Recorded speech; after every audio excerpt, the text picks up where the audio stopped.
চাওক সমগ্ৰ ৰাজ্যজুৰি নিৰ্বাচনী বতাহ ইতিমধ্যে বলা দেখিবলৈ পোৱা গৈছে আৰু নিৰ্বাচনী তৎপৰতা প্ৰতিটো সমষ্টিতে দেখিবলৈ পোৱা গৈছে আৰু তাৰ সমান্তৰালভাৱে আমি প্ৰতিটো সমষ্টিতে গৈ ৰাইজৰ মনৰ বতৰা সাধাৰণ ৰাইজৰ মনৰ খবৰ ল'বলৈ চেষ্টা কৰিছোঁ তেওঁলোকেনো কি ভাবিছে এইবাৰ তেওঁলোকে বিগত সময়ছোৱাত যিখিনি সমস্যা আছিল সেইখিনি সমাধান হ'লনে নাই বা তেওঁলোকে বিচৰাখিনি পালেনে নাই বা এইবাৰ কি বিচাৰিছে সকলোখিনি আমি পাতিবলৈ চেষ্টা কৰিছোঁ আৰু মই বৰ্তমান উপস্থিত আছোঁ ঢকুৱাখানা বিধানসভা সমষ্টি সোণাৰী চাপৰি নামৰ এটা বিশেষ অঞ্চলত আৰু তাৰ কিছুসংখ্যক সাধাৰণ ৰাইজ আছে তেওঁলোকৰ পৰা আমি জানিবলৈ চেষ্টা কৰিম তেওঁলোকে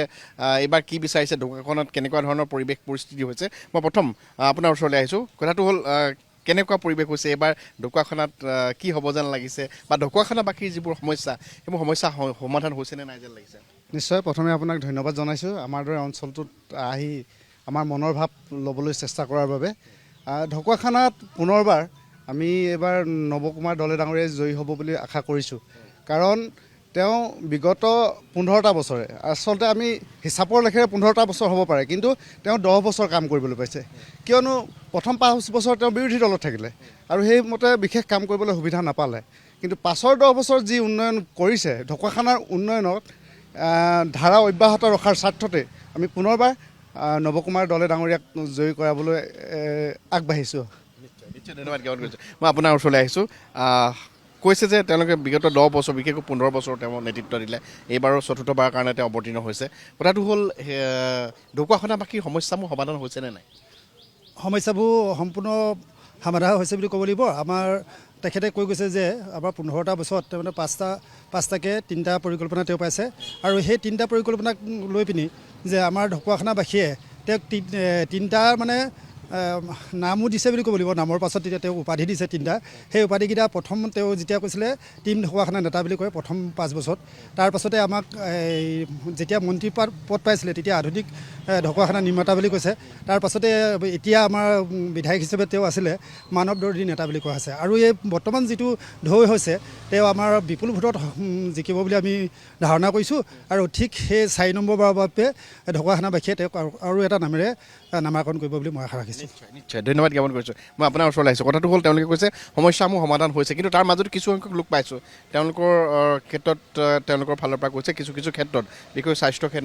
ক্ষেত্ৰতে হওক বা জলসিঞ্চনৰ ক্ষেত্ৰতে হওক কিছু সমস্যা নথকা নহয় কিন্তু সমস্যা আজি পৰা 15 বছৰ আগতে যিটো যেনেকুৱা ধৰণৰ আছিল তাতকৈ কিন্তু কিছু পৰিমাণে ইয়াত মানে কিছু পৰিমাণে বুলি নহয় বহুখিনি পৰিৱৰ্তন আহিছে আপুনি কি ভাবে নিশ্চয়কৈ প্ৰথমেই আমি শলাগ ল'ব লাগিব যিখিনি কাম 15 বছৰ আগত হোৱা নাছিল বা এই 10-15 বছৰ হ'ল আমি তাৰ কাৰণে তেখেতক শলাগ লৈছোঁ কিন্তু তথাপিও আমাৰ অনুভৱ আমি এজন সচেতন ব্যক্তি হিচাপে ঢকুৱাখানাৰ আমি অনুভৱ কৰোঁ বা ভাবোঁ যে আৰু বহুত কাম কৰিবলগীয়া আছে বিশেষকৈ শিক্ষাৰ খণ্ডত লগতে স্বাস্থ্যৰ খণ্ডটো আমি যদি চাওঁ আজি এটা ভাল অপাৰেশ্যন কৰিবৰ কাৰণে আমি ইয়াতে সুবিধা পোৱা নাই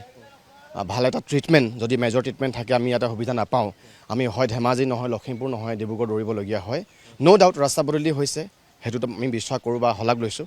আৰু দ্বিতীয় কথাটো হ'ল শিক্ষা খণ্ডৰ এতিয়া যদি আমি চাওঁ ঢকুৱাখানাৰ আশে পাশে বহু স্কুল আছে ইভেন মই য'ত পঢ়িছোঁ LP স্কুল তাতেই যদি মই চাওঁ আমাৰ শিক্ষা ব্যৱস্থাটো কণ ল'ৰা ছোৱালীসকলে পঢ়িছে য'ত 60ৰ ওপৰত ল'ৰা ছোৱালী আছে একদম কমানৰ পৰা পঞ্চমানলৈ তাত কিন্তু শিক্ষক 3জনহে আছে তাৰ 3জন শিক্ষকে সেই 6টা-7টা ক্লাছত পঢ়োৱাটো বৰ সম্ভৱ নহয় বা মই নাভাবোঁ যে তেওঁলোকে গুণগত শিক্ষাটো পাইছে গতিকে এই ধৰণৰ অজস্ৰ বা বহু স্কুল আছে য'ত নেকি ছাফিচিয়েণ্ট টিচাৰ্ছ নাই মানে গতিকে মোৰ অনুভৱ কি ভাবোঁ কি আমাৰ এইবোৰ সমস্যা যেতিয়া দূৰ হ'ব তেতিয়াহে আমি আচলতে যুৱ প্ৰজন্মক কিবা এটা দেখাব পাৰিম বা কিবা এটা শিকাব পাৰিম যে এই ধৰণে কাম কৰাটো উচিত গতিকে মই অনুৰোধ থাকিব সেইজন ব্যক্তিলৈ বা নেক্সট আমাৰ যি বিধায়ক হিচাপে আমাৰ মনোনীত হৈ আহিব সেইটো মোৰ অনুৰোধ থাকিব যে শিক্ষা খণ্ডৰ যিটো আমাৰ ছাইড আছে তাতো অকণমান চাওক উপযুক্ত শিক্ষক নিযুক্তি দিয়ক প্ৰত্যেকখন স্কুলতে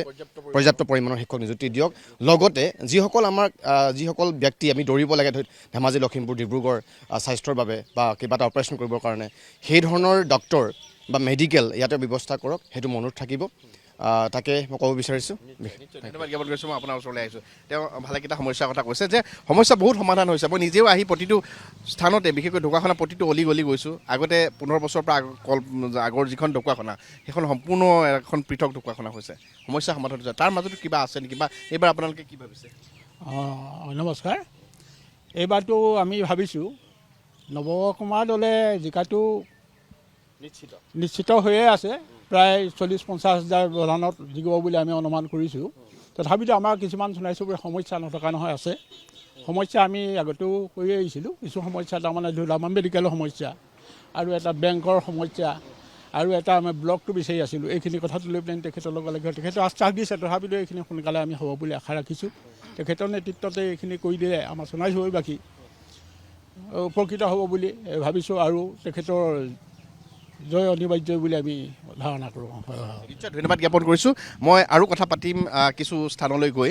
এই মুহূৰ্তত মই তেওঁলোকৰ মনৰ কথা জানিবলৈ চেষ্টা কৰিলোঁ আৰু যিহেতু কৈছোঁ তেওঁলোকৰ যিখিনি সমস্যাৰ কথা কৈছে আমাক অৱগত কৰিছে,